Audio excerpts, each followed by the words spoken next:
Hello students, कैसे हैं आप सभी लोग। मेरा नाम है जयदीप आमेटा और आज हम बात करने वाले हैं मैग्नेटिक इफेक्ट्स ऑफ करंट के नेक्स्ट पार्ट की। अभी तक हमने Biot Savart's law, amperes circuital law, ये दो चीजें पढ़ी और इन पे बेस्ड हमने कुछ करंट कैरिंग वायर्स की वजह से मैग्नेटिक फील्ड कितना होता है ये देखा। हमने स्ट्रेट वायर्स देखे, हमने लूप देखा और लूप के बाद हमने सोलेनॉइड भी देखा। सोलेनॉइड को अगर घुमा के रिंग बना दें तो टॉरॉइड बनता है, वो भी हमने चेक किया। अब उसी से रिलेटेड कुछ और क्वेश्चंस अभी हम करेंगे। उससे पहले एक छोटी सी बात और करते हैं। वो बात यह है कि आपने करंट की वजह से तो बता दिया कि मैग्नेटिक फील्ड कितना होगा। बायोट सावर्ट्स लॉ जो है उसने बोला कि करंट कैरिंग वायर अगर है तो उसकी वजह से किसी पॉइंट पे मैग्नेटिक फील्ड कितना होगा, ये उसने बता दिया।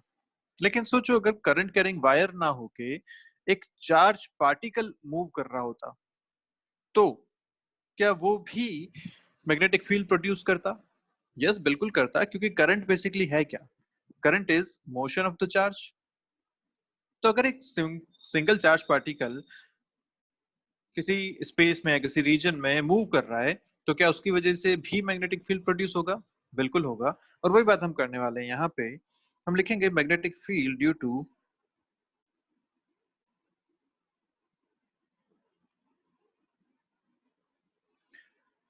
अ मूविंग चार्ज।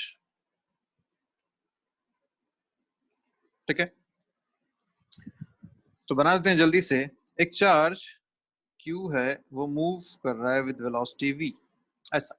और इसकी वजह से हमें किसी पॉइंट पे, जो पॉइंट यहाँ है, लेट्स से वेक्टर बन रहा है r वेक्टर, इस p पॉइंट पे हमें मैग्नेटिक फील्ड कैलकुलेट करना है। तो हम क्या करेंगे? तो फिर से बात वही है, हमने एक छोटा सा एलिमेंट कंसीडर किया। ये जो q चार्ज है इसकी वेलोसिटी इस डायरेक्शन में है, तो मैंने इस डायरेक्शन में एक एलिमेंट कंसीडर किया और dl। ठीक है, and what will be this dl? ये लेंथ कितनी होगी?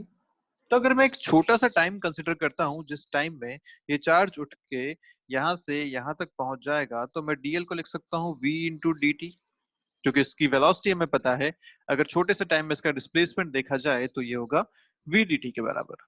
तो यहाँ जो एलिमेंट की लेंथ है वो है v dt। क्या अब ये v वेलोसिटी से आगे जा रहा है, चार्ज वही q है, और हमें इसी पॉइंट पे जो यहाँ पे था p पॉइंट पे हमें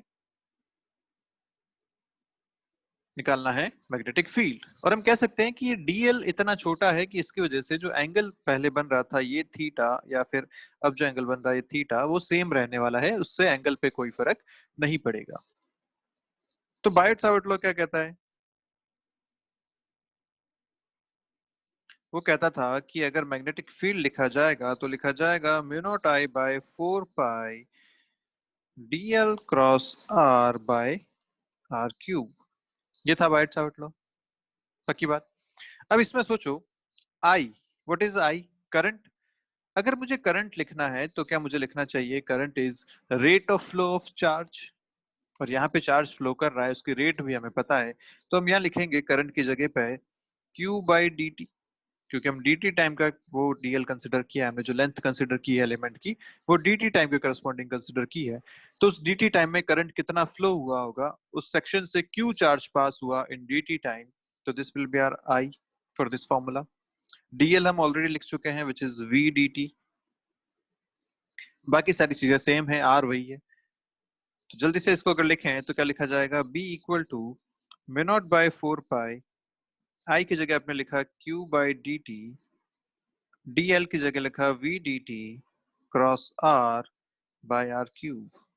देखिए यहाँ से डी टी कैंसिल हो रहे हैं, फाइनली जो आपको बच रहा है वो बचेगा mu naught Q by 4 pi V cross r by r cube.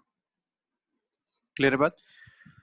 तो ये फॉर्मूला भी कहीं कहीं यूज आता है जब आपको करंट कैरिंग वायर ना देके सिर्फ एक चार्ज का मोशन दे देते हैं और पूछा जाता है कि बताइए इसकी वजह से मैग्नेटिक फील्ड कितना प्रोड्यूस हो रहा है। तो हमने डिराइव इसको वहीं से किया है, बायो सावर्ट लॉ से ही किया है।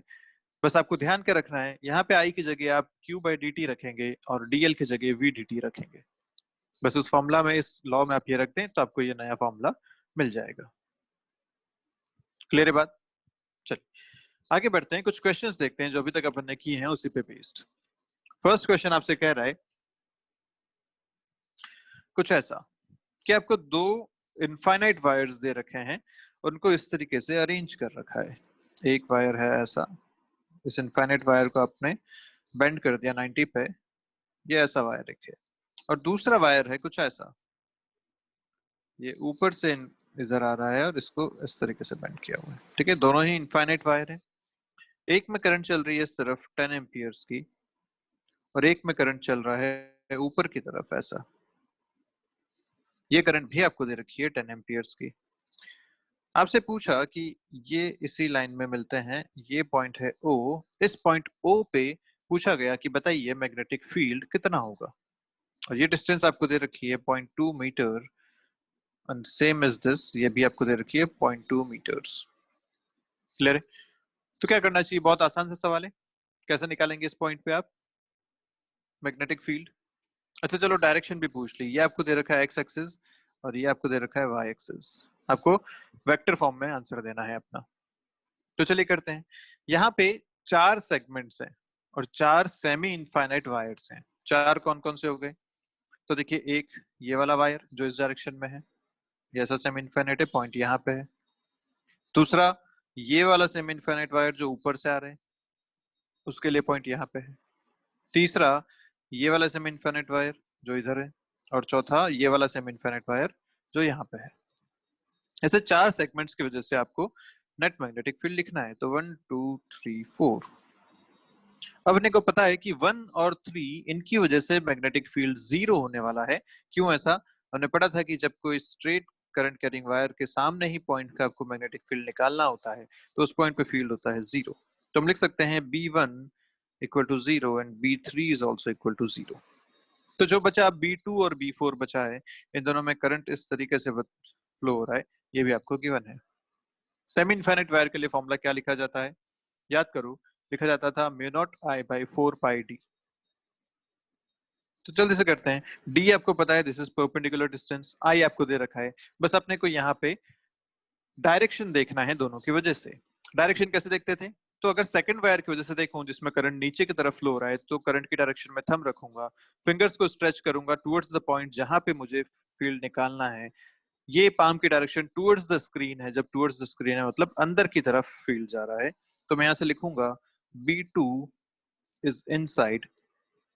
ऐसे अगर B4 लिखा जाए फोर्थ वायर की वजह से, तो मैं लिखूंगा ये करंट ऊपर की तरफ है, पॉइंट है इस तरफ, तो इस तरीके से फिंगर्स स्ट्रेच करी, अगेन ये अंदर की तरफ जा रहा है, यहाँ B4 भी अंदर की तरफ है।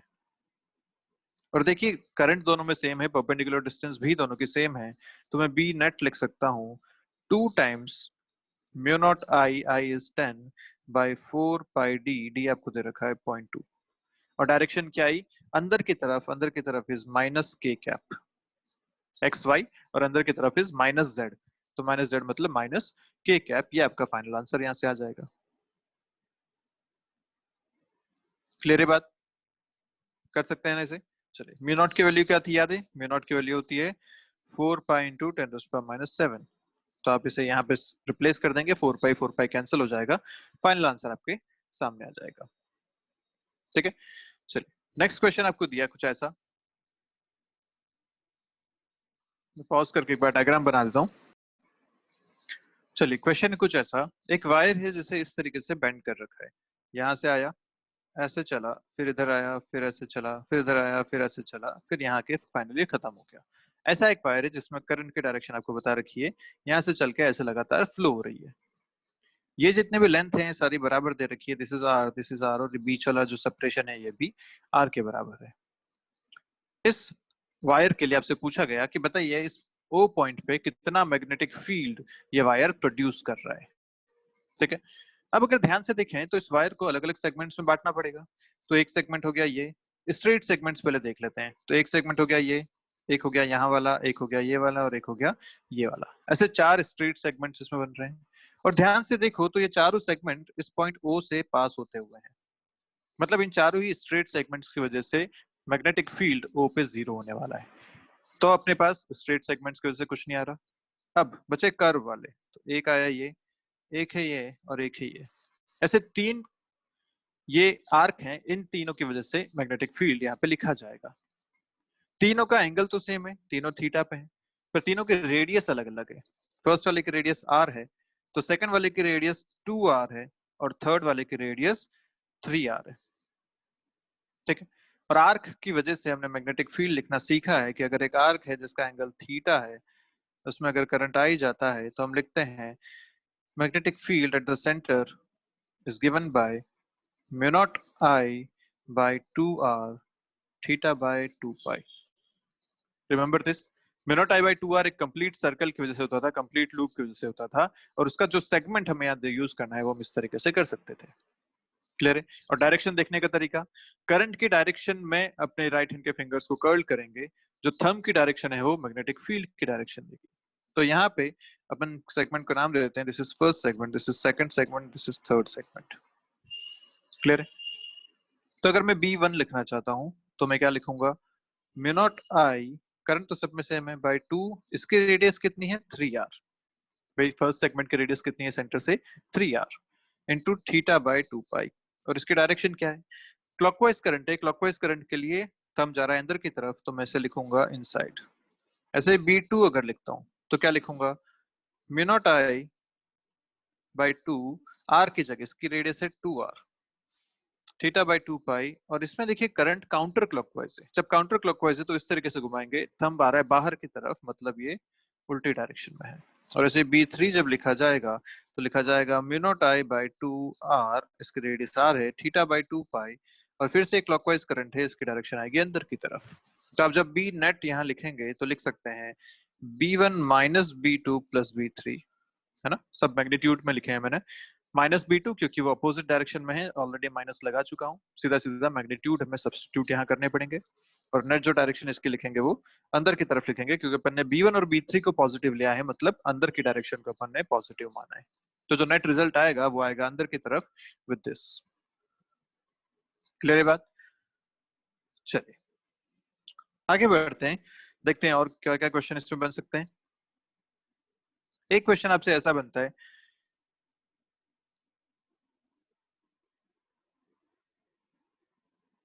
इस तरीके से आपको एक सर्कल का सेगमेंट दे दिया, ठीक है, और यहां से स्ट्रेट वायर्स दे दिया ऐसे, ये टच नहीं कर रहा है, ये ऊपर से क्रॉस हो रहा है, ठीक है, इसको ऐसा बता रखा है ये ऊपर से क्रॉस हो रहा है, ये सर्कल का सेगमेंट है। अगर ये स्ट्रेट वायर्स नहीं होते तो सर्कल इस तरीके से कंप्लीट हो रहा होता, ऐसा आपको सिस्टम दे रखा है। पूछा इसके सेंटर पे बताइए कितना मैग्नेटिक फील्ड होगा अगर ये जो एंगल बन रहा है ये 90 डिग्री है, जो इसके दोनों लूप के जो कॉर्नर्स हैं उनको अगर मिलाया जाए तो 90 डिग्री एंगल बनता है, तो बताइए कितना यहाँ पे मैग्नेटिक फील्ड होगा। क्लियर है क्वेश्चन। अब यहाँ पे आपके पास तीन सेगमेंट्स है, तीन कौन से, एक तो ये वाला सेगमेंट जो आर्क बना रखी है जो 90 डिग्री कट रहा है, मतलब ये टोटल एंगल कितना है 270 डिग्री वाली आर्क जो यहाँ पे है, एक तो वो है। दूसरा करंट मान लीजिए ऐसे आ रहा था तो ऐसे चलेगा, ऐसे चलेगा, और फिर यहाँ से सॉरी इधर आया तो इधर जाएगा, इधर जाएगा और यहाँ से बाहर आ जाएगा, ठीक है, ऐसा करंट था। तो इस लूप में करंट चल रहा है ऐसा, एक सेगमेंट हो गया ये। दूसरा सेगमेंट अगर देखें तो एक स्ट्रेट वायर यहाँ बना हुआ है जो इस पे टच कर रहा है, टेंजेंशियल है ऐसा, और उससे यहाँ की जो डिस्टेंस है वो है रेडियस के बराबर, और इसमें जो करंट जा रहा है वो बाहर की तरफ जा रहा है। और तीसरा नीचे से जो एक टेंजेंट बन के वायर बाहर जा रहा है वो ऐसा, और इसकी भी जो सेंटर से डिस्टेंस है वो भी है रेडियस के बराबर। तो ऐसे तीन सेगमेंट आपके पास है, और ये जो आगे हैं ये इनफाइनाइट वायर्स हैं, इस तरीके से चल रहे हैं, तो मैंने इनफाइनाइट वायर कंसिडर कर सकते हैं विद डिस्टेंस। तो क्या अब आप आराम से इसको कैलकुलेट कर सकते हैं, कैसे करेंगे।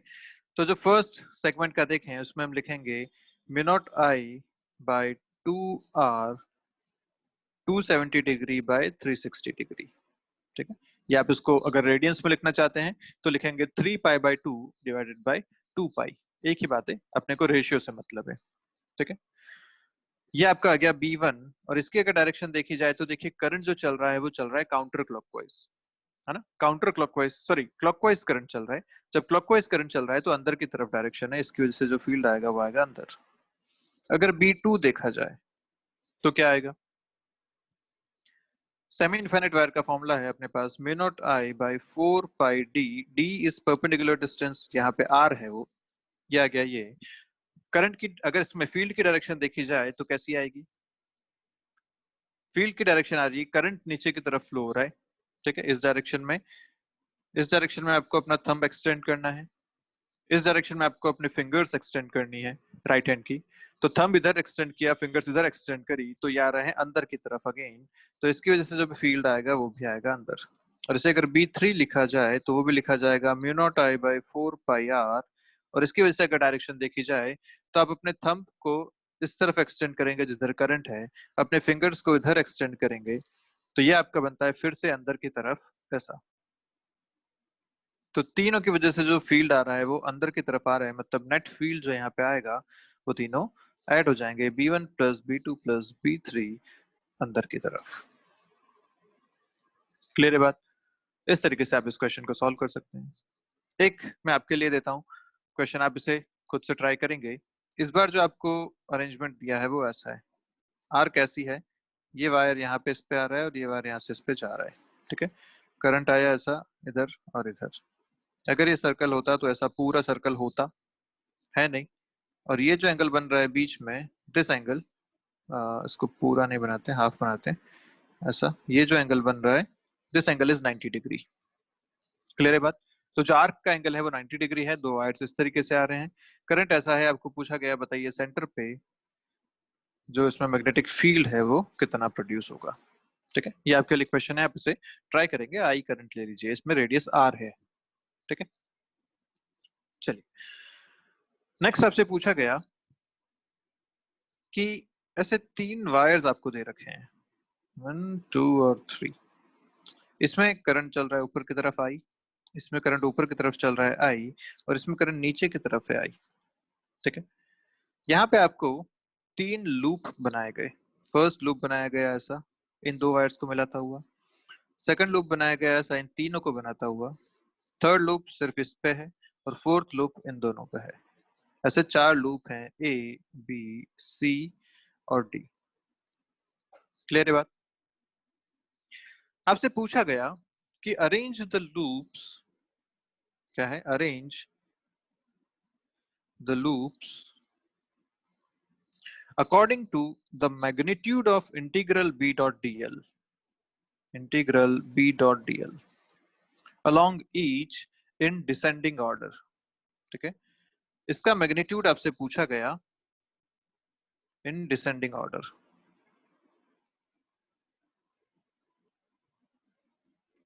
What is this integral b dot dl? याद करो, अभी हमने लास्ट वीडियो में पढ़ा था। Integral d dot b dot dl कुछ कुछ वैसा था जैसा गॉस लॉ में था, बिल्कुल ये एम्पियर्स लॉ है जो कहता है is equal to mu naught into I enclosed या आई इन। यही याद है आपको?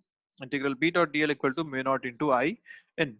तो बेसिकली आपसे पूछा गया कि किस वाले लूप में आई इन ज्यादा है, उसे आप यहाँ पे बताइए, ठीक है। तो चलिए हम सारे लूप्स की एक डायरेक्शन मान लेते हैं कि ये इस तरीके से घूम रहे हैं, या मान लेते हैं कि जो ऊपर जाने वाला करंट है वो पॉजिटिव है, ओके। क्योंकि हमें मैग्नीट्यूड की बात करनी है तो डायरेक्शन से बहुत फर्क नहीं पड़ेगा, प्लस या माइनस का ही फर्क है, मैग्नीट्यूड में सब सेम हो जाएगा, ठीक है। तो अगर लूप ए की बात करूं मैं, तो ए वाला लूप जो यहाँ बन रहा है उससे दो वायर पास हो रहे हैं, जिसमें एक में करंट जा रहा है नीचे और एक में करंट जा रहा है ऊपर। तो इसके लिए नेट एनक्लोज करंट कितना हो जाएगा? क्या जीरो हो जाएगा? क्योंकि अगर ऊपर वाला पॉजिटिव करंट था तो नीचे वाला करंट नेगेटिव कंसिडर करना पड़ेगा। तो इसमें आई इन जीरो हो गया। अगर सेकंड की बात करें तो इसमें तीनों लूप वायर्स इसमें आ रहे हैं, एक नीचे एक ऊपर और ये भी ऊपर। इसमें आई एनक्लोज कितना हो जाएगा? आई के बराबर। अगर सी की बात करें तो इसमें भी सिर्फ एक ही जा रहा है जो नीचे है, अपने को सिर्फ मैग्नीट्यूड देखना है तो वो भी आई के बराबर हो जाएगा। और अगर डी की बात करें जिसमें दोनों करंट ऊपर की तरफ जा रहे हैं, तो मैं लिखूंगा आई एनक्लोज्ड इक्वल टू 2i। तो आपसे पूछा गया बताइए किसका मैग्नीट्यूड सबसे ज्यादा है, डिसेंडिंग ऑर्डर में आपको अरेंज करना है। तो मैं लिख सकता हूँ कि डी के लिए सबसे ज्यादा होगा क्योंकि वहां आई एनक्लोज 2i है। उसके बाद बी और सी बराबर रहेंगे, एंड देन लास्ट में आएगा ए। तो ये ऑप्शन आपका इसमें सही होता है, ये नीट में पूछा गया क्वेश्चन है, इसे इस तरीके से कर सकते हैं। तो पूरे क्वेश्चन में बस ध्यान ये रखना है कि integral b dot dl Ampere's law से कनेक्ट होता है which is mu naught into I enclose. तो बस आपको आई एनक्लोज देखना था, जिसमें ज्यादा वो सबसे ज्यादा। क्लियर है बात? चलिए नेक्स्ट आपसे क्वेश्चन पूछा है, कैसे लॉजिकल अंडरस्टैंडिंग के लिए है, रीजनिंग के लिए क्वेश्चन है। ऐसा एक लाइन दे रखी है, उस पे एक पॉइंट बना रखा है पी, यहाँ पे करंट है I1 और यहाँ करंट है I2। ऐसे दो वायर्स रखे हुए हैं जो इस प्लेन के परपेंडिकुलर हैं, मतलब ऐसे अंदर से बाहर आते हुए वायर हैं, ऐसा मान लीजिए। ठीक है, पूछा गया आपसे कि if net magnetic field eight point P is zero. आपसे I1 और I2 की डायरेक्शन नहीं दी गई है, ये करंट अंदर जा रहा है या बाहर आ रहा है ऐसा नहीं दिया गया, बता रखा है कि यहाँ दो वायर रखे हुए हैं इस तरीके से बस। ठीक है, और ये इक्वल डिस्टेंस पे हैं, ऐसा भी हम लिख सकते हैं, दोनों इक्वल डिस्टेंस पे रखे हुए हैं यहाँ से ऐसा। तो बोला गया कि इस पॉइंट P पे नेट मैग्नेटिक फील्ड जीरो है, तो आपको चार ऑप्शन दिए गए हैं। I2 is inside the page, I2 is outside the page, I2 is more than I1 and I2 is less than I1। ऐसे चार ऑप्शन आपको इसमें दिए गए, बताइए इसमें से कौन सा सही हो सकता है अगर पॉइंट P पे नेट मैग्नेटिक फील्ड जीरो है तो। और ये I1 की डायरेक्शन आपको दे रखी है कि ये बाहर की तरफ है, ये आपको गिवन है। I1 की डायरेक्शन बाहर है, ये गिवन है। I2 की डायरेक्शन के बारे में आपसे क्वेश्चन पूछा गया, तो आप सीधा सीधा कह सकते हैं कि अगर I1 की डायरेक्शन बाहर है तो मैं थंब को जो रखूंगा इस स्क्रीन के या प्लेन के परपेंडिकुलर बाहर की तरफ रखूंगा। ठीक है, थंब बाहर की तरफ है और फिंगर से स्ट्रेच करूंगा टुवर्ड्स द पॉइंट P। मैं देखूंगा कि यहाँ से जो मैग्नेटिक फील्ड मुझे मिलता है वो नीचे की तरफ मिलता है। तो अगर मैग्नेटिक फील्ड यहाँ बनाया जाए तो मैं बनाऊंगा नीचे की तरफ बिकॉज ऑफ करंट 1, जिसे लिखा गया B1। और अगर P पे नेट मैग्नेटिक फील्ड जीरो है, मतलब जो 2 का मैग्नेटिक फील्ड आना चाहिए वो ऊपर की तरफ आना चाहिए, तभी जीरो हो सकता है। और B2 अगर ऊपर की तरफ है, मतलब करंट इसमें जो जा रहा है वो अंदर की तरफ जाएगा। बाहर वाले करंट की वजह से नीचे था, तो अंदर वाले करंट की वजह से ऊपर आएगा। अंदर मतलब आप स्क्रीन की तरफ थंब रखेंगे, पॉइंट की तरफ फिंगर स्ट्रेच करेंगे, देखेंगे कि ऊपर की तरफ आपका पाम आ रहा है। तो ये आंसर आपका हो जाएगा ए, मल्टीपल चॉइस करेक्ट है। दूसरा, I2 और I1 में से कौन बड़ा होना चाहिए, ये आपका क्वेश्चन है। तो सीधा सा हिसाब है, इनफाइनाइट वायर है, इनफाइनाइट वायर की वजह से जब हम मैग्नेटिक फील्ड लिखते हैं तो फॉर्मूला लिखा जाता है mu naught I by 2 pi D, ये फॉर्मूला होता है। अब सोचो अगर I1 की वजह से नीचे B1 है और I2 की वजह से ऊपर B2 है, और ये दोनों ही बराबर होने चाहिए क्योंकि नेट मैग्नेटिक फील्ड तो जीरो है। क्लियर है बात? अब हमें यहाँ डिस्टेंस का रिलेशन पता है कि this D1 is less than D2, मतलब करंट 1 जो वायर है वो पास में है, तो मैं लिखूंगा D1 is less than D2। और अगर ऐसा है तो I1 I2 को क्या रिलेशन होना चाहिए सच दैट ये पूरी टर्म दोनों के लिए बराबर हो जाए। तो अगर D1 is less than D2, इसका मतलब I1 should also be less than I2, तभी इन दोनों का रेशियो दोनों के लिए बराबर हो सकता है। तो आप चाहें तो यहाँ से रीजनिंग अप्लाई करें और देखें कि क्या ये बात बिल्कुल सही बैठ रही है। yes. तो I1 should be less than I2, आपका आंसर हो जाएगा ये। Got it? चलिए, तो ऐसे बहुत सारे क्वेश्चंस अपन इस पे बना सकते हैं और इस पे कर सकते हैं। आगे बढ़ते हैं, कुछ छोटी छोटी सी बात है। बात यह है कि मैग्नेटिक फील्ड के बारे में कुछ बातें हैं, इलेक्ट्रोमैग्नेटिक इंडक्शन के बारे में कुछ छोटी छोटी बातें हैं। बातें क्या हैं? तो पहली बात यह कि अगर एक चार्ज सिर्फ रखा हुआ है अपनी जगह पे, ये क्यू चार्ज अगर रेस्ट पे है, ठीक है, सिर्फ अपनी जगह पे रखा हुआ है, तो ये कौन सा फील्ड प्रोड्यूस कर सकता है? मैंने लिखा है यहाँ पे इलेक्ट्रोमैग्नेटिक इंडक्शन, मतलब इलेक्ट्रिक फील्ड मैग्नेटिक फील्ड दोनों की बातें हो रही है। तो अगर चार्ज रेस्ट पे रखा है तो ये कौन सा फील्ड प्रोड्यूस करेगा? क्या ये सिर्फ और सिर्फ इलेक्ट्रिक फील्ड ही प्रोड्यूस कर सकता है? यस, क्योंकि बायट-सावर्ट लॉ ने यही कहा था कि जब चार्ज रेस्ट पे रखा हुआ था तो वहां पे कोई फोर्स नहीं था, लेकिन जैसे ही चार्ज ने मोशन शुरू किया वो अपने पाथ से डिफ्लेक्ट हो गया, मतलब वहां पे एक मैग्नेटिक फोर्स उस पर लगा। तो हम ऐसा कह सकते हैं कि रेस्ट पे रखा हुआ चार्ज सिर्फ इलेक्ट्रिक फील्ड प्रोड्यूस करता है, मैग्नेटिक फील्ड प्रोड्यूस नहीं करता। क्लियर है बात? अच्छा, अगर मैं बाहर से एक्सटर्नल फील्ड अगर कोई लगाया जाए तो क्या उस पर फोर्स लगेगा, ये हम बात करना चाहते हैं कि एक चार्ज रेस्ट पे रखा हुआ है, अगर मैं बाहर से इलेक्ट्रिक फील्ड अप्लाई करता हूं, एक्सटर्नल इलेक्ट्रिक फील्ड मैंने अप्लाई किया, तो क्या इस चार्ज पे कोई फोर्स लगेगा? बिल्कुल लगेगा, Q इंटू ई हम पढ़ चुके हैं। अगर एक मैग्नेटिक फील्ड मैं बाहर से अप्लाई करूं और उसमें एक चार्ज रेस्ट पे है, तो क्या उस पर मैग्नेटिक फोर्स लगेगा? नहीं। बायो सावर्ट लॉ ने यही कहा था कि जब तक चार्ज रेस्ट पे है तब तक उस पर कोई फोर्स नहीं लगा, जैसे उसने चलना शुरू किया वहां पे फोर्स आया। तो मैग्नेटिक फील्ड एक मूविंग चार्ज पे लगता है, रेस्ट पे रखे हुए चार्ज पे नहीं लगता, ये बात ध्यान रखिएगा। रेस्ट वाले चार्ज पे सिर्फ इलेक्ट्रिक फील्ड ही फोर्स लगा सकता है, मैग्नेटिक फील्ड फोर्स नहीं लगा सकता। सेकंड, अगर बात करें, अगर एक मूविंग चार्ज है, Q चार्ज है और ये V वेलोसिटी से मूव कर रहा है, लेट्स से मूविंग चार्ज, तो क्या ये इलेक्ट्रिक फील्ड प्रोड्यूस कर सकता है और क्या ये मैग्नेटिक फील्ड प्रोड्यूस कर सकता है?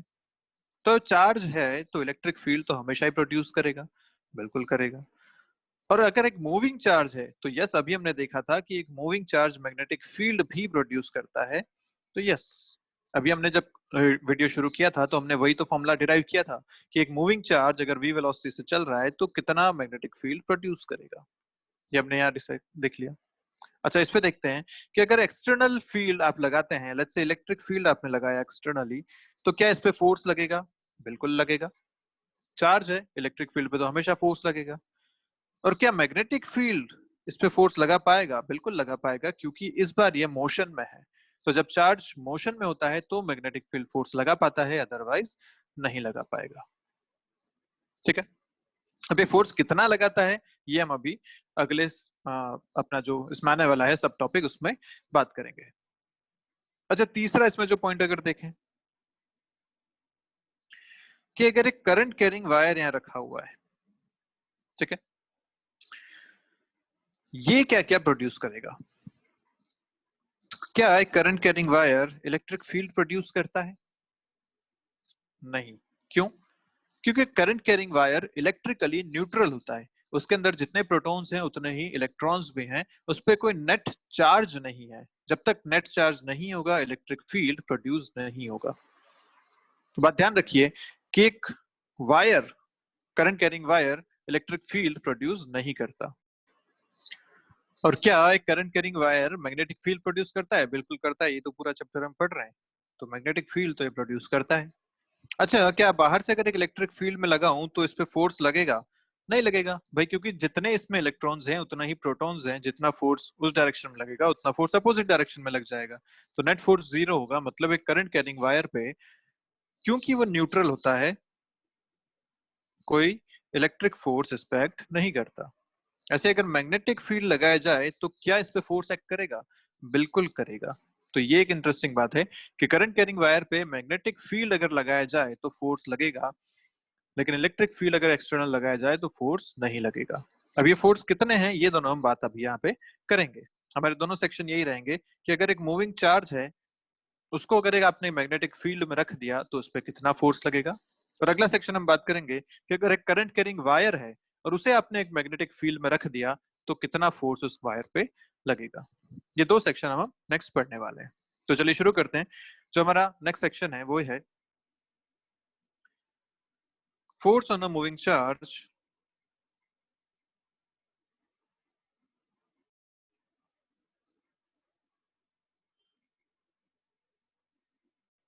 In magnetic field.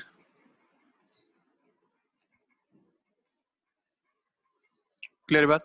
एक मूविंग चार्ज जब किसी एक्सटर्नल मैग्नेटिक फील्ड में एंटर करता है तो उस पर कितना फोर्स लगता है, ये हमारा टॉपिक रहेगा। तो अगर मान लीजिए करंट कैरिंग वायर है, इसमें करंट जा रहा है आई, यहाँ पे एक क्यू चार्ज था v वेलोसिटी से चल रहा है, तो इस पे जो डेविएशन देखा गया वो डेविएशन आया कुछ ऐसा, ये अपने पाथ से इस तरफ डेविएट हो गया। ठीक है। तो स्टोरी क्या थी कि एक करंट कैरिंग वायर था जिसमें करंट इस तरीके से फ्लो हो रहा था। जब एक मूविंग चार्ज इसके पास से निकला तो ये अपने पाथ से डेविएट हो गया, इस तरफ ये चला गया। ये जाना चाहता था सीधा, लेकिन इस पे एक फोर्स लगा जिसकी वजह से पाथ डेविएशन हो गया। तो इसमें जो ऑब्जर्वेशन लिए गए उसमें एक बात समझ में आई कि डेविएशन हुआ, बिल्कुल हुआ, लेकिन क्या इसकी स्पीड चेंज हुई? क्या ये v जो स्पीड थी ये चेंज हुई? ये चेंज नहीं हुई। ये सेम स्पीड से चलता रहा, बाद में भी सिर्फ डायरेक्शन में चेंजेस हुए। तो इसका मतलब ये कि जो फोर्स इस पे लग रहा है वो वेलोसिटी की डायरेक्शन में नहीं था, वो उसके परपेंडिकुलर था, तभी सिर्फ और सिर्फ उसकी डायरेक्शन चेंज कर पाया, उसकी स्पीड में चेंज नहीं कर पाया। ये बात आपको ध्यान है ना कि जब एक पार्टिकल की वेलोसिटी इस डायरेक्शन में है और आप अगर इसी डायरेक्शन में इस पे फोर्स लगाएंगे तो वेलोसिटी चेंज होगी, है ना, स्पीड भी चेंज होगी। लेकिन अगर आप इस पे फोर्स लगाते हैं ऐसा, वेलोसिटी उस तरफ है, फोर्स आपने लगाया परपेंडिकुलर, तो सिर्फ डायरेक्शन चेंज होगी, स्पीड सेम रहती है ना। परपेंडिकुलर फोर्स में सिर्फ डायरेक्शन चेंज होती है, जैसे कि सर्कुलर मोशन में हुआ करता था। सर्कुलर मोशन में याद है एक पार्टिकल इस तरीके से चलता था और फोर्स लगता था इस पे अंदर, सेंट्रिपिटल फोर्स जिसको आपने बोला था, और उसी की वजह से इसकी डायरेक्शन यहाँ पे चेंज होती थी। तो जब फोर्स परपेंडिकुलर लगता है तो सिर्फ डायरेक्शन चेंज करता है, अगर वेलोसिटी के डायरेक्शन में लगेगा तो स्पीड भी चेंज करेगा। तो यहाँ पे ऐसा देखा गया कि इसमें स्पीड चेंज नहीं हुई, इसका मतलब ये कि जो फोर्स था वो वेलोसिटी के परपेंडिकुलर था। क्लियर है बात? फिर और ऑब्जर्वेशन जब किए तो पता चला कि जैसे जैसे आपने क्यू बढ़ाया वैसे वैसे इस पे लगने वाला फोर्स भी बढ़ता गया। अगर चार्ज ज्यादा तो फोर्स ज्यादा। और ये कि जब आपने इसकी वेलोसिटी को मैग्नेटिक फील्ड के पैरेलल रख दिया, भाई यहाँ पे करंट कैरिंग वायर है, इस करंट कैरिंग वायर की वजह से मैग्नेटिक फील्ड कहाँ होगा? अंदर की तरफ होगा। हमने को पता है ना, करंट ऊपर की तरफ है, पॉइंट इधर है, चार्ज जहां रखा हुआ इस तरफ है, फील्ड आएगा अंदर की तरफ। तो अगर मैंने इसकी वेलोसिटी को अंदर की तरफ किया होता, मतलब वेलोसिटी और अगर मैग्नेटिक फील्ड पैरेलल हो जाते, तो कोई डेविएशन नहीं हुआ। ये भी एक ऑब्जर्वेशन आया कि वेलोसिटी और मैग्नेटिक फील्ड अगर पैरेलल हैं तो कोई डेविएशन नहीं हुआ। और ऐसा कब होता है?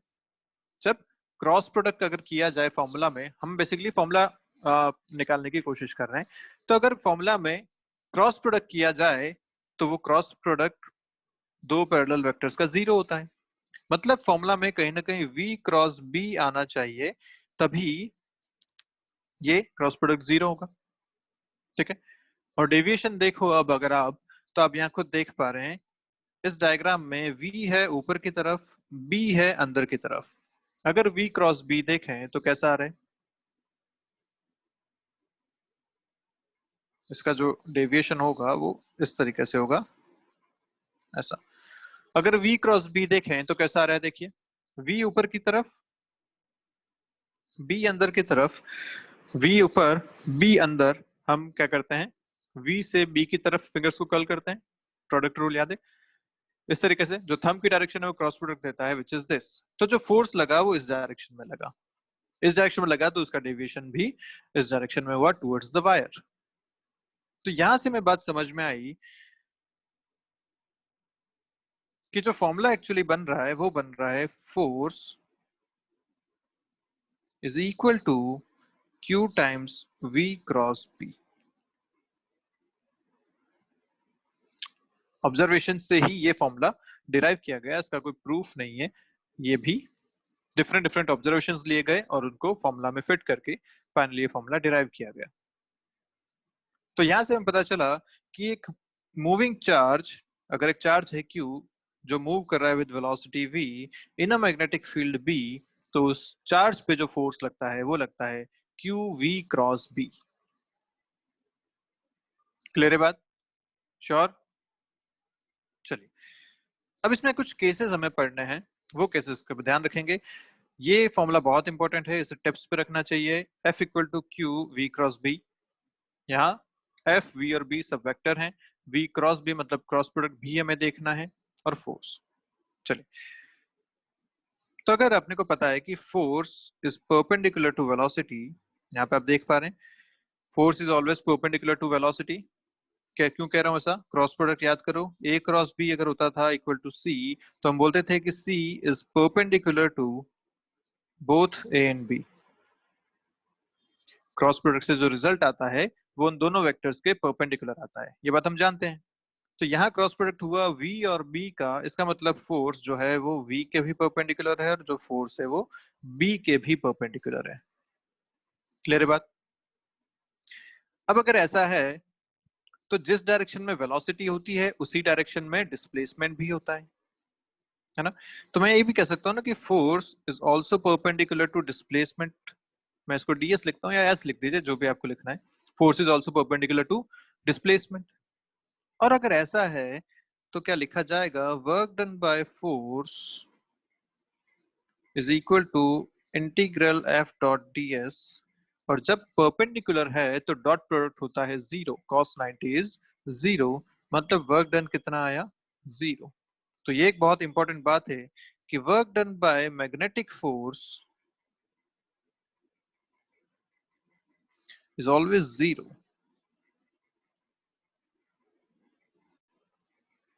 ठीक है, ये एक इंपॉर्टेंट बात है, ये ध्यान रहनी चाहिए। और इसीलिए हम कहते हैं कि अगर वर्क डन जीरो है तो एनर्जी में चेंज नहीं कर पाएगा, इसलिए magnetic force only changes direction, not speed और काइनेटिक एनर्जी। ठीक है, only changes direction of motion या डायरेक्शन ऑफ वेलोसिटी। ठीक है बात? चलिए, अब इसमें कुछ केसेस हम पढ़ेंगे। हमारे पास जो फॉर्मूला है वो है F equal to Q V cross B, ये हमारे पास फॉर्मूला है। अब V और B को लेके हम कुछ केसेस पढ़ते हैं। तो फर्स्ट केस हमारा इसमें रहेगा केस 1 कि अगर V is parallel to B, velocity जो है वो मैग्नेटिक फील्ड के पैरेलल है। तो ऐसा हो जाएगा कि मान लीजिए मैग्नेटिक फील्ड इस डायरेक्शन में है, दिस इज बी वेक्टर, और इसी डायरेक्शन में अपने वेलोसिटी भी दे दी इस चार्ज क्यू को। ऐसा अगर एक केस है तो इस केस में हम जानते हैं पैरेलल एंटी पैरेलल एक ही बात है, थीटा या तो 0 डिग्री होगा या 180 डिग्री होगा। ठीक है, तो अगर ऐसा केस है तो इस केस में क्रॉस प्रोडक्ट हो जाएगा जीरो, मतलब फोर्स हो जाएगा जीरो। तो ध्यान रखिए, जब भी मैग्नेटिक फील्ड और चार्ज की वेलोसिटी पैरेलल या एंटी पैरेलल हो जाए तो फोर्स हो जाता है जीरो, मतलब कोई डेविएशन नहीं होगा। जब फोर्स जीरो तो नो डेविएशन, या हम लिख सकते हैं कि charge moves in straight line, क्योंकि जो वेलोसिटी है वो हमेशा सेम रहेगी, उसी पाथ पे आगे बढ़ता रहेगा। क्लियर है बात? दूसरा केस अगर देखें कि अगर V और B परपेंडिकुलर हो जाए, V और B परपेंडिकुलर हो जाए, और ये केस बहुत इंपॉर्टेंट केस है आपके लिए, जितने भी क्वेश्चंस बनते हैं वो इस केस पे बनते हैं। तो इस केस में क्या है कि अगर मैग्नेटिक फील्ड लेट्स से ऐसा है, ये पूरा रीजन है मैग्नेटिक फील्ड का जहां पे मैग्नेटिक फील्ड अंदर की तरफ है, ऐसे क्वेश्चन आपको डायग्राम ऐसे बना हुआ मिलेगा, तो आपको क्या मानना है कि ये मैग्नेटिक फील्ड है जिसकी डायरेक्शन अंदर की तरफ है इस पूरे रीजन में। और यहाँ पे अगर आपने एक चार्ज को v वेलोसिटी के साथ अंदर छोड़ दिया तो अब देखो, b मैग्नेटिक फील्ड अंदर की तरफ है, वेलोसिटी इस प्लेन में है, दोनों परपेंडिकुलर हैं, अंदर वाला वेक्टर और ये वेक्टर ये दोनों परपेंडिकुलर रहेंगे। तो ये अपना केस है जहां पे हम बात करने वाले हैं दोनों परपेंडिकुलर के केस में। तो क्या लिखा जाएगा?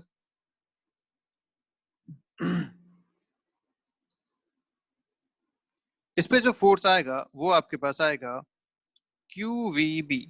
क्यों ऐसा? क्योंकि Q V cross B is V B sine 90 degree, sine theta is sine 90 degree, तो जो फाइनल फोर्स आएगा वो आएगा क्यू वी बी। तो दिस इज द फोर्स जो इस पे लगने वाला है। अच्छा, इस फोर्स की डायरेक्शन क्या है? तो v क्रॉस बी अपने को यहाँ पे करना है, v क्रॉस बी, v इस तरफ है, b अंदर की तरफ है, फोर्स लगने वाला है ऊपर की तरफ। तो जो फोर्स की डायरेक्शन आएगी वो आएगी ऐसी, दिस इज द फोर्स जो इस पे एक्ट करेगा। आप चाहें तो इसे लेफ्ट हैंड रूल से भी कह सकते हैं। देखिए कैसे मैं बताता हूं। Q V cross B, B V और एफ। देखिए क्या क्या बन रहा है। इस तरीके से सिस्टम है जिसमें स्क्रीन के अंदर या प्लेन के अंदर मैग्नेटिक फील्ड है। तो लेफ्ट हैंड से आप जब देखेंगे तो आप कहेंगे कि जो आपकी इंडेक्स फिंगर है, इंडेक्स फिंगर जो है आपकी, वो मैग्नेटिक फील्ड की तरफ रखनी है। तो this is the magnetic field अंदर की तरफ। जो आपकी मिडिल फिंगर है वो आपको वेलोसिटी की तरफ रखनी है। तो this is the velocity vector. तो जो थंब है वो आपको देगा फोर्स की डायरेक्शन। ऐसा क्यू वी क्रॉस बी। ठीक है, F equal to V cross B आप यहां से कर सकते हैं, या आप चाहे तो सीधा सीधा क्रॉस प्रोडक्ट ही देख लीजिए। वी क्रॉस बी करना है, दोनों वेक्टर्स अगर आपको पता है तो आप सीधा सीधा फोर्स यहां से निकाल सकते हैं। ठीक है, अब यहाँ पे एक खास बात जो ध्यान रखने वाली है वो ये कि ये जो हम Q लेके चल रहे हैं इसको पॉजिटिव हम मान रहे हैं। This Q is positive in this formula. अगर Q माइनस होता, मतलब नेगेटिव चार्ज यहाँ पे रखा होता, तो फोर्स क्या हो जाता?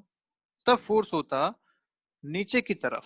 मतलब आप उसे मैग्नीट्यूड तो अभी भी क्यू वी बी रहता, लेकिन इस बार फोर्स लगता नीचे की तरफ। तो ध्यान रखेंगे ये बात कि ये जो force equal to Q V cross B आपने रखा है, क्यू को हमेशा साइन के साथ रखेंगे।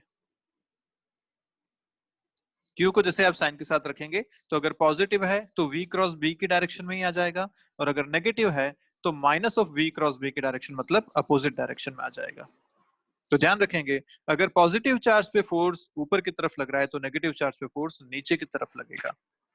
तो मान लीजिए एक प्रोटॉन को अगर आपने इस डायरेक्शन में छोड़ा होता तो फोर्स लगता ऊपर, लेकिन अगर इलेक्ट्रॉन को अगर आपने यहाँ सेम वेलोसिटी के साथ छोड़ते तो फोर्स लगता नीचे की तरफ। तो प्रोटॉन का जो पाथ यहाँ पे बनता, अगर प्रोटॉन है एक पॉजिटिव चार्ज है तो उसका पाथ बनता कुछ ऐसा, वो ऊपर की तरफ डेविएट होता, जबकि एक इलेक्ट्रॉन का पाथ बनता नीचे की तरफ, क्योंकि उसमें फोर्स नीचे की तरफ लगता। ये बात क्लियर है आपको? तो ध्यान रखिएगा, चार्ज पॉजिटिव और नेगेटिव का फर्क पड़ता है कि उसका डेविएशन किस तरफ होगा, उस पर फोर्स की डायरेक्शन क्या होगी। ठीक है, चलिए अब इसी से रिलेटेड इसी केस में हम बात कर रहे हैं कि हमें ये बात तो समझ में आ गई कि जब V is perpendicular to B तो उस पर फोर्स लगा क्यू वी बी के बराबर।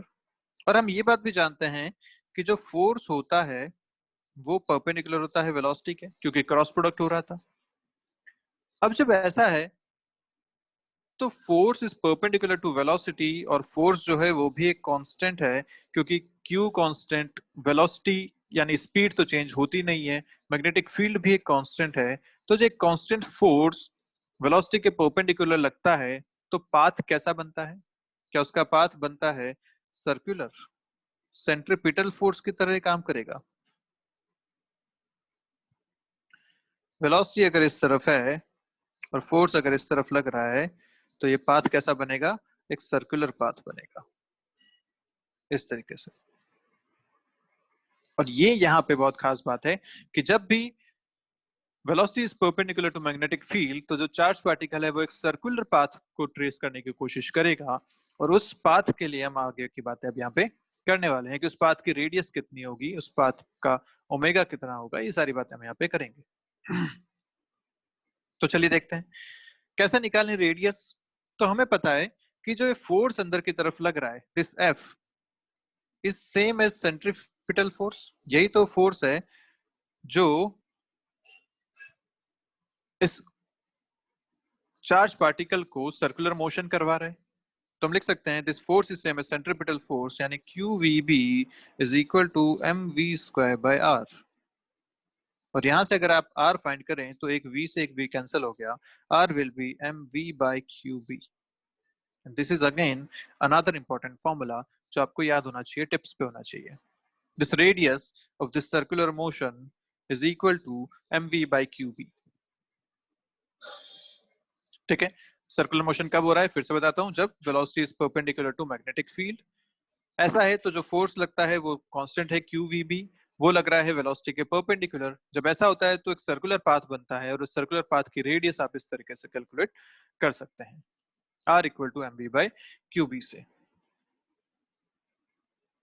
अच्छा, सेंटर किस तरफ होगा, कैसे डिसाइड करें कि भाई यहाँ जो, इस केस में अगर मैं बात करूं इस केस में, तो मैं कैसे बोलूंगा कि ये सेंटर ऊपर की तरफ होगा या नीचे की तरफ? भाई क्यू हमने छोड़ दिया, हमें तो बस वेलोसिटी पता है, मैग्नेटिक फील्ड की डायरेक्शन पता है। हम कैसे बोले कि जो सर्कल बनेगा वो ऊपर की तरफ बनेगा या नीचे की तरफ बनेगा? तो ये तो अपने को पता ही है भैया कि जिस डायरेक्शन में फोर्स लगेगा सेंटर उसी डायरेक्शन में होना चाहिए, क्योंकि फोर्स हमेशा सेंटर की तरफ लगता है। तो अगर आपने एक पॉजिटिव चार्ज यहाँ पे छोड़ा था तो उस पे फोर्स लगा था ऊपर की तरफ, मतलब इसका जो सेंटर बनेगा वो ऊपर की तरफ बनेगा, और इसका जो सर्कुलर मोशन होगा वो कुछ ऐसा होगा। और ये अगर आप एक नेगेटिव चार्ज यहाँ पे छोड़ते तो उस पे फोर्स लगता नीचे की तरफ, मतलब उसका सेंटर बनता नीचे की तरफ, और उसका जो पाथ होता वो कुछ ऐसा पाथ होता। क्लियर है बात? तो आप साथ में लिख सकते हैं कि सेंटर की डायरेक्शन हमें फोर्स की डायरेक्शन से मिल जाएगी। जिस तरफ फोर्स होगा, जिस तरफ एफ, उसी तरफ सेंटर। क्लियर है बात? जिधर फोर्स लग रहा है उसी डायरेक्शन में सेंटर भी अपन इसको कह सकते हैं। अच्छा, इस सर्कुलर मोशन का टाइम पीरियड कितना होगा ये बताओ? Time period of the circular motion कैसे निकालें?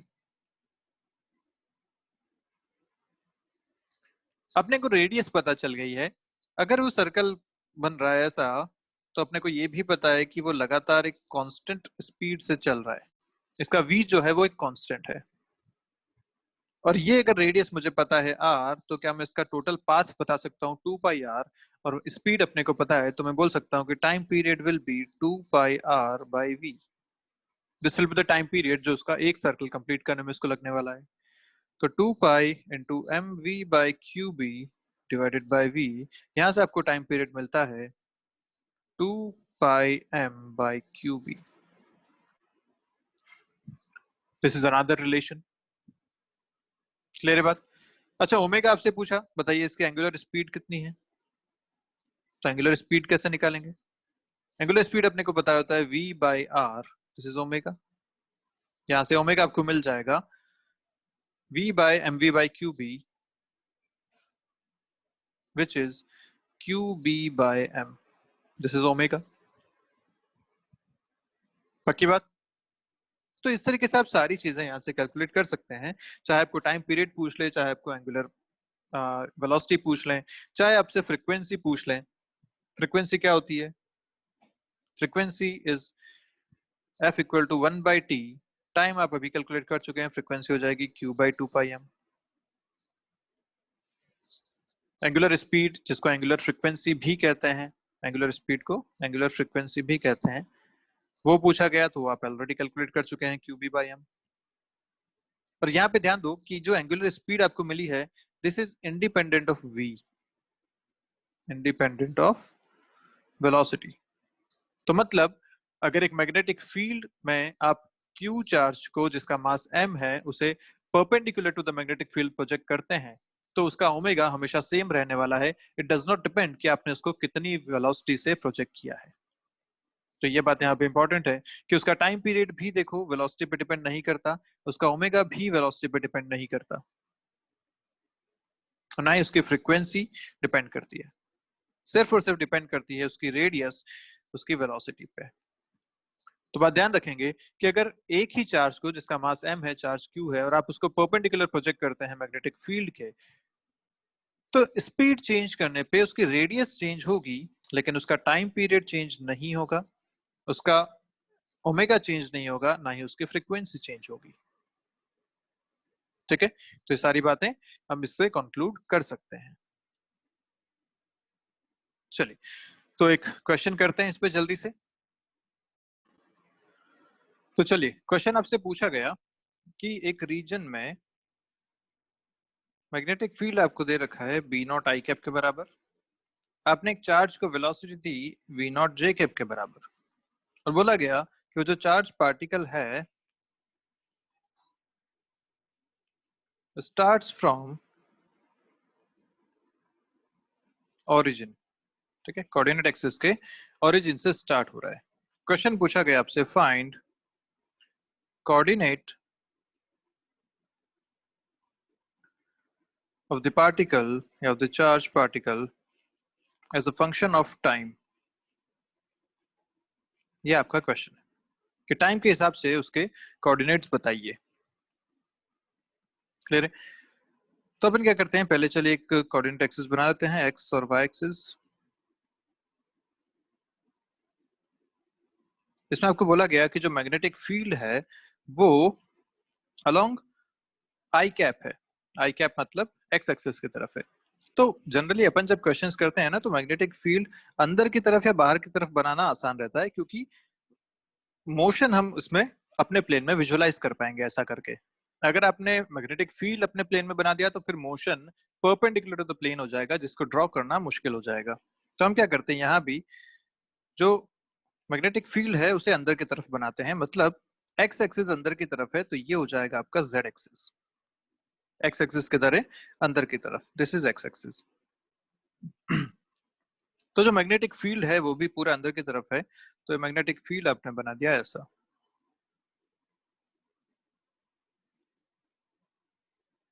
अब आपको बोला गया कि जो वेलोसिटी दी है ऑब्जेक्ट को वो दी है v नॉट जे कैप के बराबर, मतलब इस डायरेक्शन में उसको इनिशियल वेलोसिटी आपने दी जे कैप।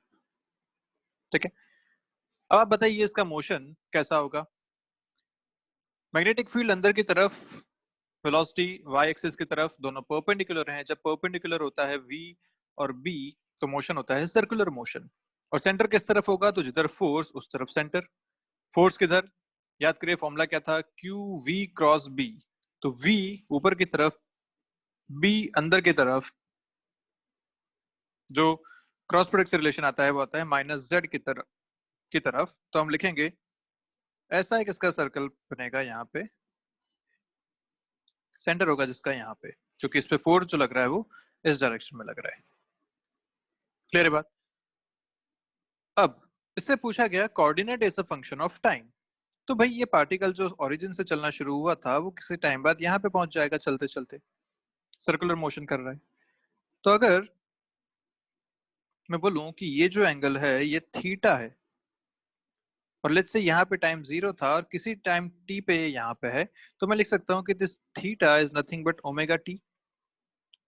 जो ओमेगा इसका एंगुलर स्पीड है, टी टाइम में एंगुलर डिस्प्लेसमेंट इसका थीटा हो जाएगा ओमेगा इंटू टी के बराबर। और अपने को पता है कि रेडियस कैसे लिखी जाती है, ओमेगा कैसे लिखा जाता है इस केस में, जब परपेंडिकुलर मोशन होता है तो कैसे लिखते हैं। अभी हम बात करके आए थे ये सारी चीजें, तो हम आसानी से इसके कोऑर्डिनेट्स लिख सकते हैं। अब सिचुएशन अपने पास ऐसी है कि ये सेंटर हो गया, यहाँ पे ओरिजिन था, और अब ये यहाँ पे कहीं है, ऐसा एक सर्कुलर पाथ फॉलो करते हुए। ठीक है, जब इसके कोऑर्डिनेट लिखने हैं तो हम लिख सकते हैं कि दिस इज 0,0। कोऑर्डिनेट मतलब एक्स और वाई कोऑर्डिनेट, तो ये हो जाएगा इसका वाई कोऑर्डिनेट और ये उसका हो जाएगा एक्स कोऑर्डिनेट। ये दोनों कोऑर्डिनेट अपने को इसको लिखने हैं। ठीक है, X comma Y is this point. Y, ये एंगल अगर थीटा है और ये अगर आर है, तो मैं वाई को लिखूंगा आर साइन थीटा। कोई खास बात नहीं इस पे। और क्योंकि ये भी रेडियस है सेंटर से ओरिजिन तक, तो मैं एक्स को लिखूंगा एक तो माइनस साइन के साथ, क्योंकि ये ओरिजिन से लेफ्ट की तरफ आ रहा है। ये एक्चुअली ये एक्स नहीं जेड है, क्योंकि अपन जेड एक्सिस की तरफ बात कर रहे हैं, तो ये वाई कॉमा जेड लिख लेते हैं इसे। तो z जो लिखूंगा, क्योंकि ये माइनस की तरफ है, तो मैं एक तो नेगेटिव साइन ऐसे लगा दूंगा।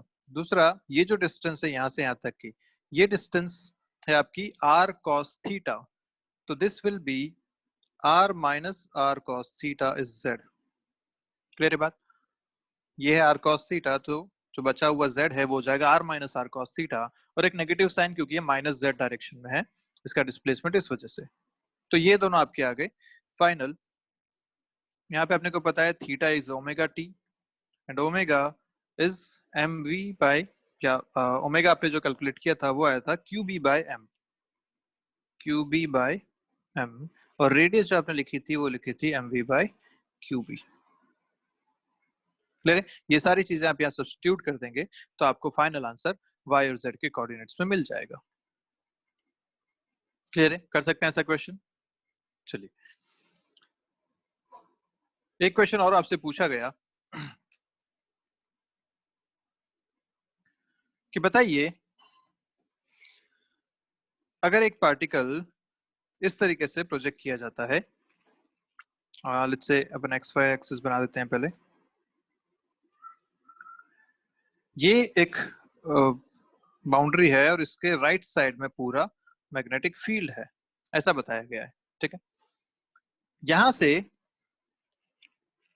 एक ऑब्जेक्ट को या एक चार्ज पार्टिकल को अंदर की तरफ प्रोजेक्ट किया गया, ऐसा। तो बताइए, पूछा गया time spent by charge particle inside the field.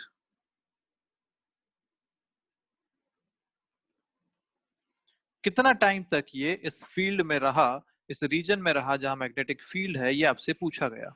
तो पहली बात तो इसका मोशन कैसा होगा, किस तरफ ये सर्कल बनाएगा, ऊपर या नीचे।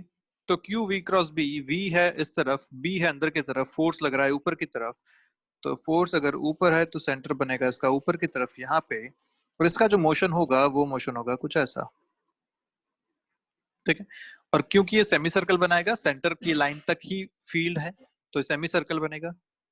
और सेमी सर्कल इसको कंप्लीट करने में कितना टाइम लगेगा ये आपसे पूछा गया है। तो हम इसको आराम से कह सकते हैं कि अगर पूरा टाइम पीरियड था 2πm/qb, this was the time to complete one circle.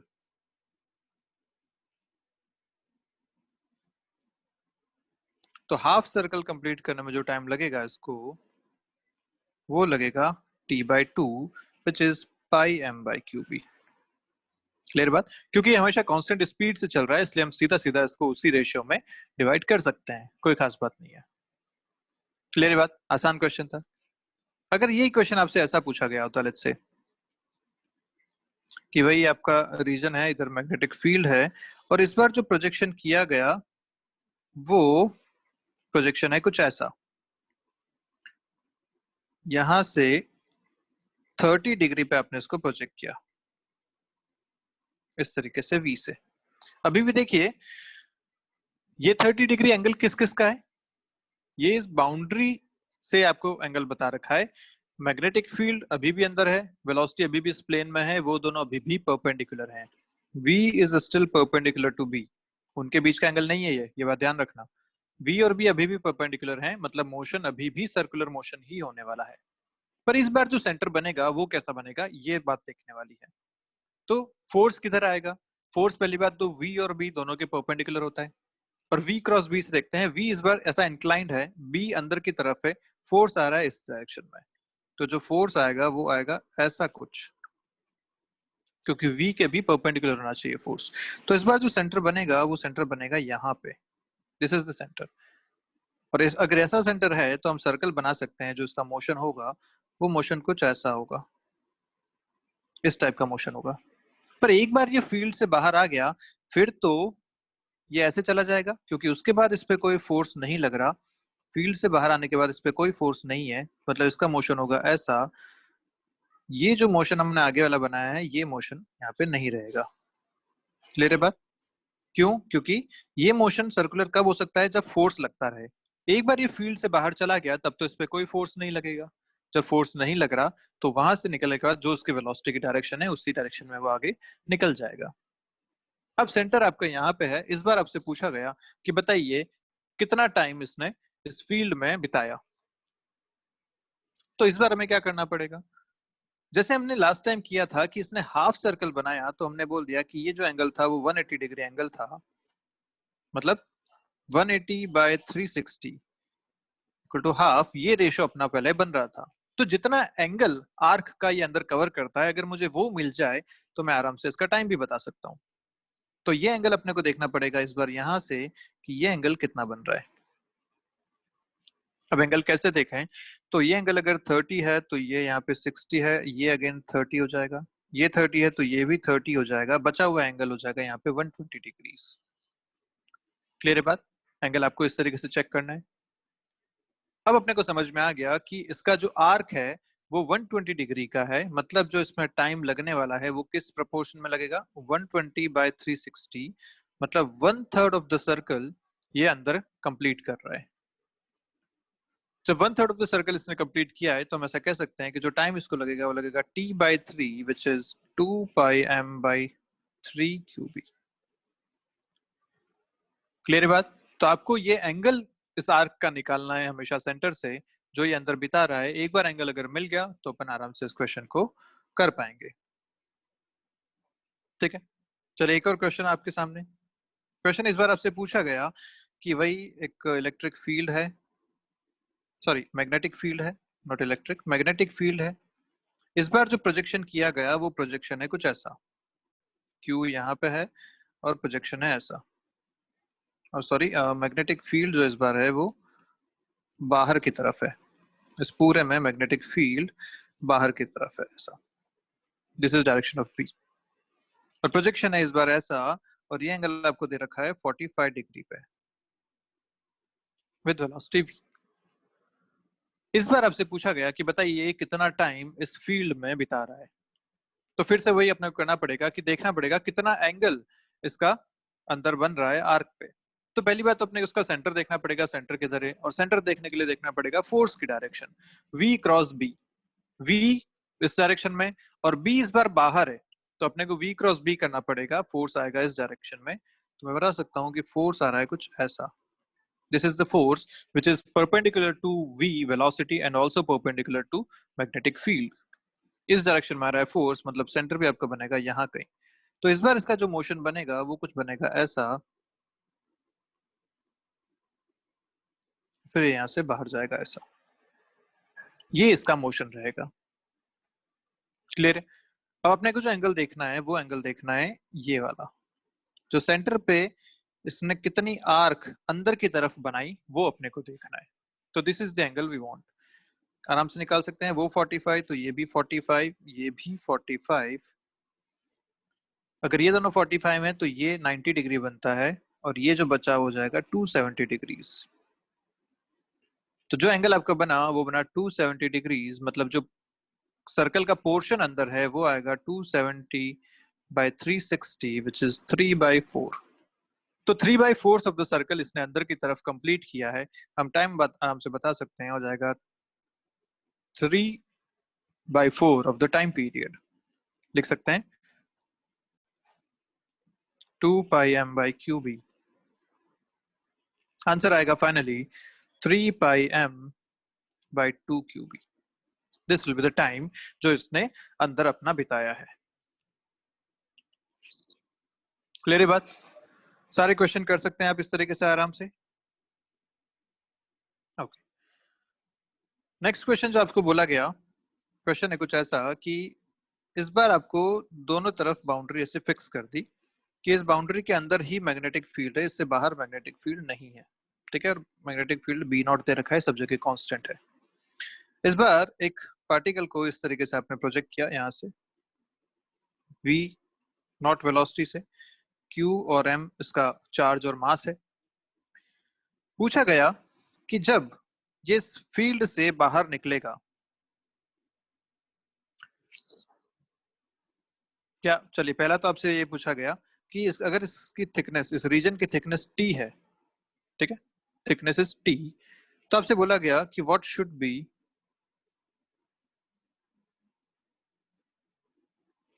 t minimum, मतलब मिनिमम थिकनेस कितनी होनी चाहिए such that particle comes out from the same side, ऐसा ये आपको बोला गया कि टी मिनिमम कितना होना चाहिए कि पार्टिकल सेम साइड से बाहर आ जाए। सेम साइड से बाहर आ जाए मतलब क्या ये एक हाफ सर्कल कंप्लीट कर लेना चाहिए, तभी हम बोलेंगे कि ये सेम साइड से बाहर आ रहा है। और टी मिनिमम आपसे पूछा है, मतलब जो हाफ सर्कल कंप्लीट होगा वो कुछ ऐसा होगा, किस तरीके से बाहर आएगा ये, है ना। हाफ सर्कल जस्ट उस बाउंड्री से बन जाना चाहिए, तभी इसको मिनिमम थिकनेस बोलेंगे। और ये हाफ सर्कल अगर बन रहा है तो सेंटर यहाँ कहीं होगा ऊपर, यहाँ से ये distance is nothing but radius. तो जो टी मिनिमम है वो इसकी रेडियस के बराबर होना चाहिए, विच इज mv/qb। क्लियर है क्वेश्चन? आपको कर सकते हैं आसानी से। इसी का सेकंड पार्ट आपसे पूछा गया कि अगर गिवन है आपको t is less than mv0/qb, T जो है वो अपनी मिनिमम थिकनेस से भी कम है, ऐसा आपको दे रखा है। तो पूछा गया find angle of deviation, find angle of deviation, ये आपसे पूछा गया। अब डेविएशन कौन सा, तो देख लेते हैं जल्दी से, एक बार डायग्राम फिर से बनाते हैं। अब क्योंकि थिकनेस मिनिमम थिकनेस से भी कम है, मिनिमम कौन सी, सेम साइड निकलने वाली, इसका मतलब ये कि अगर यहां से चलता है तो इस बार ये यहां से ऐसे क्रॉस हो जाएगा इस तरीके से, क्योंकि अपना हाफ सर्कल भी कंप्लीट नहीं कर पाएगा, और अगर हाफ सर्कल भी कंप्लीट नहीं कर रहा है तो ये उस डायरेक्शन से बाहर चला जाएगा। और आपसे पूछा एंगल ऑफ डेविएशन, डेविएशन मतलब इनिशियल और फाइनल के बीच में एंगल कितना है, तो दिस वाज द इनिशियल, ये थीटा आपसे पूछा गया। ठीक है, दिस थीटा इज आस्क्ड।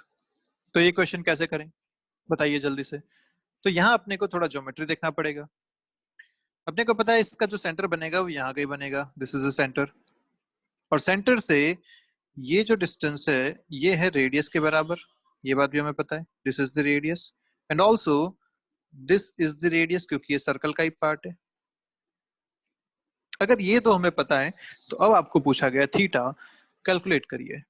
कैसे करेंगे, तो ये अगर थीटा है तो हम कह सकते हैं कि this angle is also theta, तो ये हो जाएगा 90 माइनस थीटा, या ये एंगल हो जाएगा थीटा, और ये थीटा आपसे पूछा गया है। अब आप आराम से कैलकुलेट कर सकते हैं।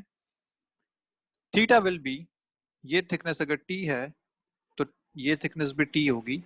थीटा पे ऐसे लिख सकते हैं sine theta equal to T by R, या theta equal to sine inverse T by R, और जहां आर क्या है, radius is same M V naught by Q P, यही रेडियस का सर्कल ये या आर्क यहाँ पे ये ट्रेस करेगा। क्लियर है, तो आप फाइनल आंसर इस तरीके से अपना लिख सकते हैं। क्लियर है बात, आई गेस अभी तक आपको सारे क्वेश्चन यहाँ तक क्लियर हो चुके हैं। और भी कुछ क्वेश्चंस देखते हैं जल्दी से। उससे पहले हम इसका केस 3 पढ़ते हैं, जो हम बात कर रहे थे F equal to Q V cross B की, जहां अभी तक हमने पढ़ लिया था V parallel to B, V perpendicular to B, ये दो केसेस हमने पढ़ लिए। पैरेलल टू बी में कोई डिफ्लेक्शन नहीं होता था, परपेंडिकुलर में सर्कुलर मोशन होता था। अब जो थर्ड केस है वो उन दोनों का मिक्सचर है। मिक्सचर कैसे, केस 3 जो कहता है वो ये कह रहा है कि आप इस बार किसी एंगल पे प्रोजेक्ट कीजिए, projection of charge at some angle to magnetic field. मतलब इस बार V एंड B में एंगल है थीटा, ये आपको बोला गया। ठीक है, तो ये वाले केस को कैसे देखें। मैं मानता हूं कि मैग्नेटिक फील्ड है इस बार इस डायरेक्शन में, डायग्राम बनाते हैं जल्दी से। This is the magnetic field, और इस बार जो प्रोजेक्शन किया गया है वो प्रोजेक्शन है ऐसा, एंगल थीटा। ठीक है, Q है, क्यू एम ऐसा, और थीटा एंगल पे इसको प्रोजेक्ट किया with B, this is B vector. Okay, अब क्या होगा, अब यहाँ ध्यान से देखें तो मैं इस वेलोसिटी के दो कंपोनेंट्स ले सकता हूं, एक this is V sin theta and this component is V cos theta. ठीक है, अब ध्यान से देखो तो ये V sin theta is perpendicular to magnetic field and this V cos theta is parallel to magnetic field।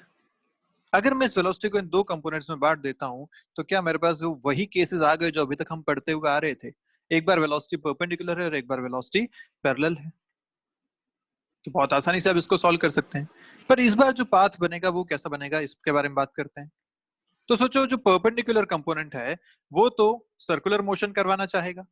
अभी हमने पढ़ा कि जब v परपेंडिकुलर टू b होता है तो सर्कुलर मोशन होता है, तो जो v sin थीटा वाला कंपोनेंट है वो उसको एक सर्कल में घुमाना चाहेगा, जबकि v cos थीटा वाला जो कंपोनेंट है क्या वो इसे आगे की तरफ लेके जाएगा।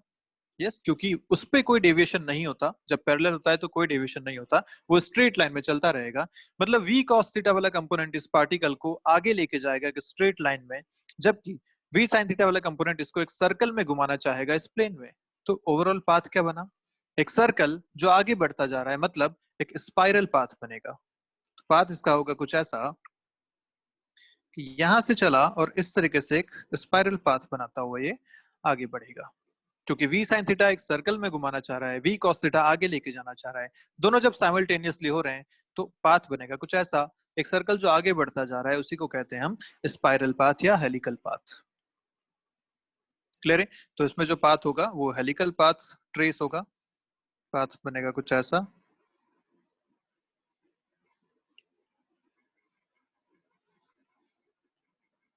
अब इस पाथ में, इसको मैं अच्छे से बना देता हूं एक बार।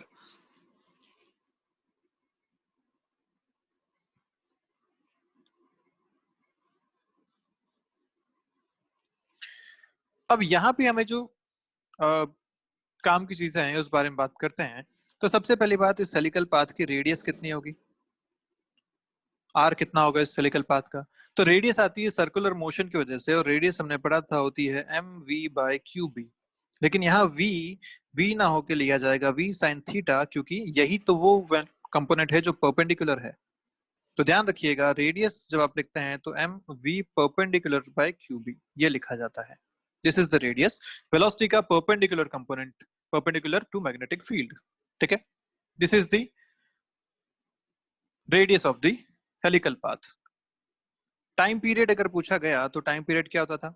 याद कीजिए, 2πm/qb, और ये सेम रहने वाला है क्योंकि इसमें वेलोसिटी का कोई कंपोनेंट नहीं है, तो टाइम पीरियड सेम रहेगा। इसमें जो नेक्स्ट आता है वो आता है पिच। पिच क्या होता है? दो कंसेक्यूटिव जो इसके एक्सट्रीम्स हैं, या जो दो कंसेक्यूटिव टॉप पॉइंट्स हैं उन दोनों के बीच की डिस्टेंस, या दो कंसेक्यूटिव लोअर पॉइंट्स की डिस्टेंस, इसे कहते हैं पिच। तो पिच कितना होगा भाई? एक बार यहाँ पे था और घूम के फिर से ऊपर आया, इसमें इसको कितना टाइम लगा? क्या एक टाइम पीरियड के बराबर? ऊपर से चल के घूम के वापस ऊपर तक आया, एक टाइम पीरियड के बराबर टाइम लगा। और क्या इतनी देर में ये आगे बढ़ गया? उसी को हमने पिच बोला। किस वेलोसिटी से बढ़ा? v cos थीटा से बढ़ा, जो इसके पैरेलल वेलोसिटी है। तो हम पिच लिख सकते हैं v parallel into time period. v parallel is given bye v cos theta, time period दिया जाता है 2πm/qb से। ये आपका फाइनल आंसर है पिच के लिए, हो जाएगा 2πmv cos theta by qb। Clear है बात? तो बस आपको करना यही है कि जब किसी एंगल पे प्रोजेक्शन किया गया हो, मतलब बी और वी के बीच में एंगल थीटा है, तो आपको वी को दो कंपोनेंट्स में चेंज कर देना है, V sine theta V cos theta. मतलब जो एक परपेंडिकुलर कंपोनेंट, दूसरा parallel component. Perpendicular component will give you the circular motion वाली चीजें, parallel component will give you the pitch. ठीक है, इतना ही इसमें हिसाब है, आप इसे आराम से देख सकते हैं। तो चलिए आज का वीडियो अपन यही खत्म करते हैं। नेक्स्ट वीडियो में अपन बात करेंगे कुछ और क्वेश्चंस की, फिर आगे चलेंगे लॉरेंट्ज फोर्स पे और देखेंगे कि अगर एक करंट कैरिंग वायर को मैग्नेटिक फील्ड में रखा जाता है तो उस पर कितना फोर्स लगता है। ठीक है, तो चलिए मिलते हैं नेक्स्ट क्लास में। अभी के लिए बाय बाय आप सभी लोगों को, पढ़ते रहिए और कोई डाउट है तो पूछिएगा।